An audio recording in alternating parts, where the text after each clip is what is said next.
Ya, sahabat muslim, terima kasih masih setia bersama kami di program kesayangan kita, program Bicara Sunnah. Ya, semoga program ini dapat menambah kecintaan kita terhadap sunnah-sunnah Rasulullah SAW. Ya, sahabat muslim, kami masih membuka layanan interaktif di 0617944282 ataupun Anda dapat mengirimkan melalui pesan singkat di 081370031616. Bagi sahabat muslim yang ingin bertanya seputar tema kita pada hari ini, silahkan pada nomor interaktif tersebut. Ya, Ustaz, tadi kita telah Ya, memurojaah Ustaz ya, kajian kita minggu lalu Ustaz. Nah, selain apa yang tadi telah kita sebutkan Ustaz, ya. apa saja nih Ustaz sunnah-sunnah ketika membuang hajat Ustaz? Baik. Bismillahirrahmanirrahim. Kaum muslimin, sunnah yang berkaitan dengan qadaul hajah atau buang air selanjutnya adalah tidak memegang kemaluan dengan tangan kanan. Tidak memegang kemaluan dengan tangan kanan. Sebagaimana sabda Nabi sallallahu alaihi wasallam, "Idza Sama-sama. bala ahadukum fala ya'khudhanna dzakarahu bi yaminihi." Hmm. Apabila seseorang di antara kalian itu buang air kecil atau kencing, maka janganlah ia memegang kemaluannya dengan tangan kanannya. Wala yastanji biyaminihi, dan jangan pula dia cebok atau bersuci dengan tangan kanannya. Seperti itu.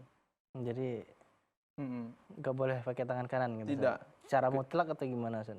Jadi pembahasan ini kaum muslimin ini menjadi khilaf juga di antara para ulama. Di antaranya adalah pendapat Imam An-Nawawi rahimahullah. Dia mengatakan bahwasanya ini menunjukkan keharaman. Hmm. Ini menunjukkan keharaman khusus untuk ini. Ya. Kemudian kaum muslimin, adapun ulama yang lain maka berpendapat ini makruh. Hmm. Ini makruh. Maka sebagian ulama itu ada yang berpendapat kalau hal-hal yang pada adab, Ya. larangan pada adab itu asalnya bukan keharaman, Hmm. tetapi kemakruhan. Hmm. Nah, di antaranya juga itu adalah pendapat Imam An-Nawawi rahimahullah dalam Syarah Minhajnya.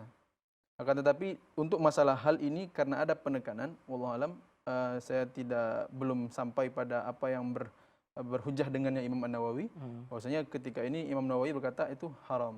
Hmm. Jangan sampai karena berdosa. Ada penekanan di situ.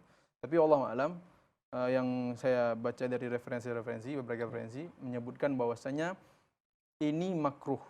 Artinya tidak berdosa, tapi ini dibenci. Lagi-lagi kita berhadapan kaum muslimin dengan istilah yang sering kita hadapi. Ya. Makruh, makruh. Ya.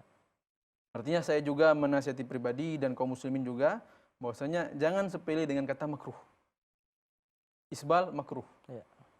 Memotong atau sebagian pendapat dalam mazhab Syafi'i mencukur jenggot makruh. Hmm. Seperti itu. Hal-hal yang lain juga makruh. Ini makruh. Artinya jangan sampai kita sepele dengan kata makruh ini. Ya.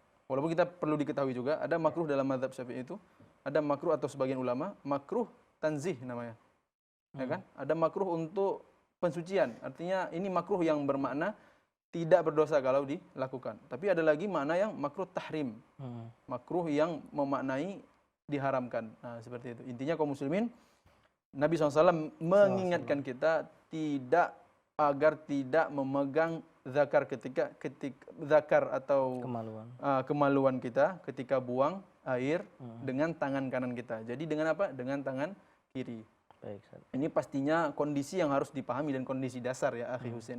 Kalau dibilang Ustadz, tangan kanan saya terkilir, Ya. ini kayak mana? Itulah kita bilang kondisi-kondisi yang terpaksa seperti ini, maka hukumnya boleh.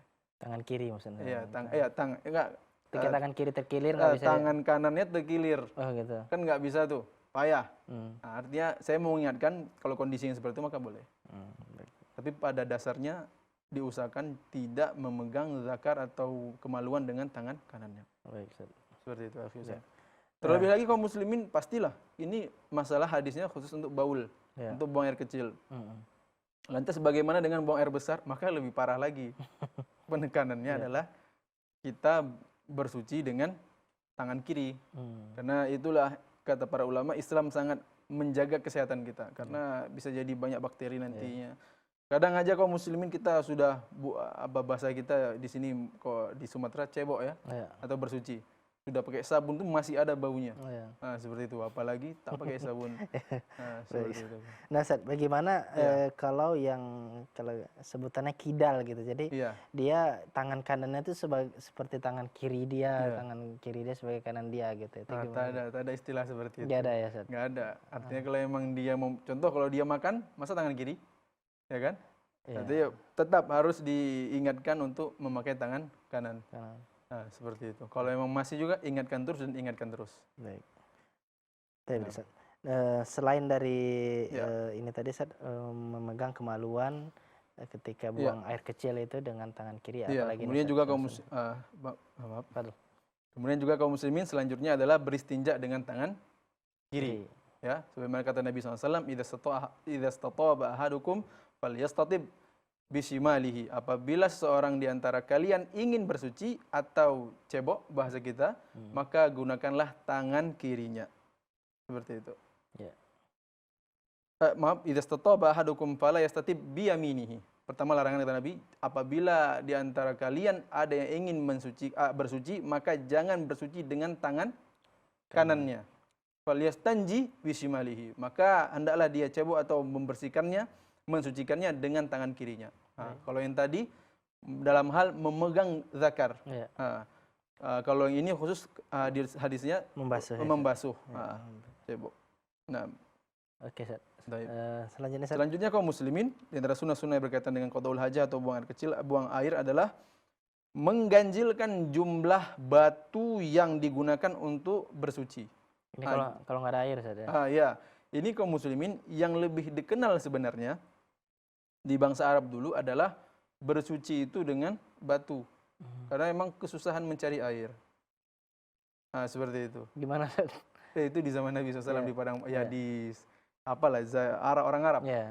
Orang Arab. Kalau orang Indonesia alhamdulillah banyak. Banyak Ya kan? Memang juga kata para ulama yang terbaik adalah bersuci dengan air. Sampai-sampai dalam ada hadis itu ada ayat Allah Subhanahu wa taala yang turun tuh fihi rijalun yuhibbuna an yatahharu. Pada mereka itu ada orang-orang yang suka bersuci. Wallahu hibbul mutatahhirin, dan Allah mencintai orang-orang yang bersuci. Ya. Ayat ini turun untuk menyanjung orang-orang yang beristinja atau cebok dengan air. Seperti itu, masya Allah. Ayat ini turun untuk orang-orang atau pujian bagi orang-orang yang bersuci dengan air. Jadi kaum muslimin di sini mungkin sebagian agak bingung ya, terlebih yang di kota-kota mungkin atau yang agak keluar dari desa atau keluar dari hutan-hutan. Maka biasanya kita kan pakai air, ini pakai batu pula. Seperti itu. Maka ini pembahasannya mungkin kaum muslimin lebih berfaedah bagi bapak-bapak atau ibu-ibu yang kerja di hutan atau kerja di kebun-kebun jauh dari saluran-saluran air. Maka perlu diketahui ini kaum muslimin, bahwasanya kata Nabi SAW, al-istitabatu bi athalathati ahjarin laisa fiha raji'. Bersuci itu dengan 3 batu yang mana jangan ada pada ketiga ini kotoran.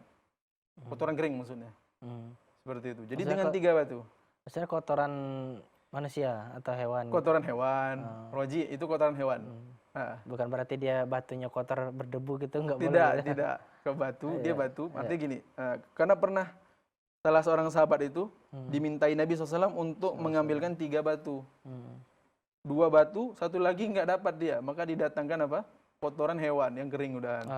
Dikiranya batu mungkin. Tapi sebenarnya dia tahu. Tapi kata Nabi nggak boleh. Yang dia pakai itu batu-batu saja. Baik. Nah, seperti itu kaum muslimin. Jadi, kemudian kata Nabi SAW juga, manistajamara fal yutir. Di antara siapa yang ingin bersuci atau cebok bahasa kitanya, saya nggak tahu bahasa Indonesianya. Yang maksudnya yang lebih sopannya. Bersuci, maka hendaklah dia mengganjilkan bilangannya. Kalau tadi kan akhi Husain dan kaum muslimin itu 3 batu. Ya kan? Maka 3, 5 seperti itu. Artinya ini anjuran. Tapi yang paling harus diingat kaum muslimin adalah yang mungkin yang kerja-kerja di ladang-ladang atau di dekat-dekat hutan atau jauh dari saluran air, maka kalau dia mau bersuci maka disediakan 3 batu. Atau dalam hadis lain akhi Husain juga perlu diketahui kaum muslimin, yang paling penting sebenarnya bukan 3 batunya, tapi 3 sisinya. Seperti itu. Hadis lain yang saya tak hafal kali ini, tapi dia sahih. Saya tak hafal lafaz makna, saya tak hafal lafaznya, tapi saya hafal maknanya. Maksudnya yang paling penting itu adalah 3 sisinya. Jadi mungkin dia satu batu, tapi sisinya ada 3. Karena itu yang paling penting. Nah, jadi kaum muslimin, siapa yang mau bersuci tak dapat air atau tak boleh kena air, maka bersucilah dengan 3 batu minimal atau dengan 3 sisi dari batu-batu tersebut. Baik. Nah, Baik, Ustaz. Ya, sahabat muslim, itu tadi salah satu sunnahnya adalah ketika ingin bersuci dengan batu, tidak ada kotoran dan juga dengan bilangan yang ganjil. Baik, sahabat muslim, jangan kemana-mana, insya Allah kita akan kembali lagi setelah pesan-pesan berikut ini.